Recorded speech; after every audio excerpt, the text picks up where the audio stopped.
4 April. Jadi tanggal 9 itu adalah hari kenaikan informasi, dan masyarakat biasanya lebih mengutamakan itu dibanding dengan pemilu atau pilkada. Simulasi dari tahun 2002 fokus pada penanganan pandemi COVID-19 pakai mengunci dan nanti pengadilan. Artinya memang saya kira secara mungkin 7 Oktober di masa reses kita sudah harus punya semakin memberi ruang untuk daftar cepat semakin pendek. Ya, itu bagus informasinya. Hanya politiknya dari Oktober agak lebih tenang, tapi itu bisa lebih panjang ke belakang, lebih panjang ke depan, dan secara hukum itu tidak boleh. Karena akan menyebabkan menutup parpol tanpa memberitahu lebih dulu kan itu. Oke, baik. Maka kalau begitu saya kira tidak perlu ada yang dibahas lagi. Jadi yang akan kita sampaikan ke Bapak Presiden, pertama hasil simulasi telah dilakukan oleh Mendagri bersama DPR dan KPU tanggal 16 September 2001. Kemudian di kantor Menko Polhukam simulasinya tanggal 17.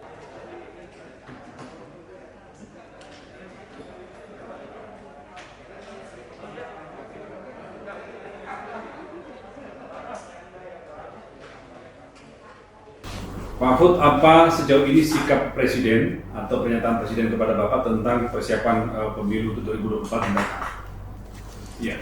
Presiden kalau kepada saya selaku Menko Polhukam dan Menteri yang terkait dengan bidang politik, hukum dan keamanan menyatakan, menginstruksikan agar segera ditetapkan simulasi tanggal pemilihan umum dan pilkada tahun 2024. Jadi Presiden minta agar kita tidak terpengaruh oleh isu-isu lain, amandemen, perpanjangan jabatan dan sebagainya. Pokoknya tetapkan tanggal pemilu yang layak sesuai dengan undang-undang, di mana kita bersepakat bahwa menurut undang-undang pemilu legislatif dan presiden itu tahun 2024.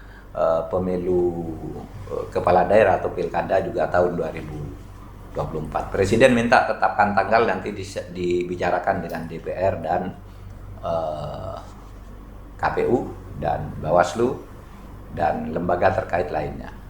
Simulasi-simulasi dilakukan sudah ada, Pak? Sudah, kita simulasi yang dilakukan Mendagri sudah bersimulasi dengan DPR pada tanggal 16, lalu di Kemenko Polhukam tanggal 17, itu semuanya di bulan September, dan yang terakhir pada tanggal 23 September juga simulasi lagi, sehingga sampai pada pilihan-pilihan sebagai berikut. Pemilu Pileg dan Presiden atau Pilpres dan Pileg itu pilihan utamanya jatuh pada tanggal 24 April. Ini nanti akan dipertajam lagi dengan segala problem-problem teknis dan yuridis yang menyertainya. Nah, terkait dengan ini, dengan asumsi pemilu dilaksanakan pada tanggal 24 April, maka warga negara atau kelompok warga negara yang ingin mendirikan partai politik yang bisa ikut pemilu untuk tahun 2024 harus sudah mempunyai badan hukum selambat-lambatnya tanggal 21 Oktober tahun ini.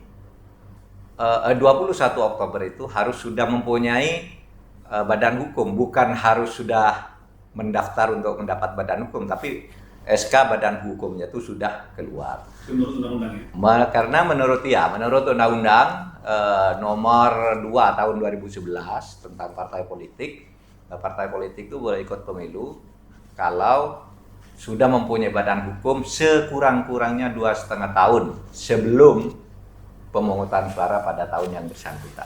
Tapi pilihan-pilihan itu nanti akan diputuskan oleh Presiden, Pak? Iya, yang akan memutuskan pilihan-pilihan itu adalah Presiden melalui satu rapat kabinet terbatas. Tetapi nanti kita akan sampaikan semua problem atau kelebihan dan kekurangan setiap tanggal yang akan ditentukan bersama oleh Presiden, bersama DPR, bersama KPU.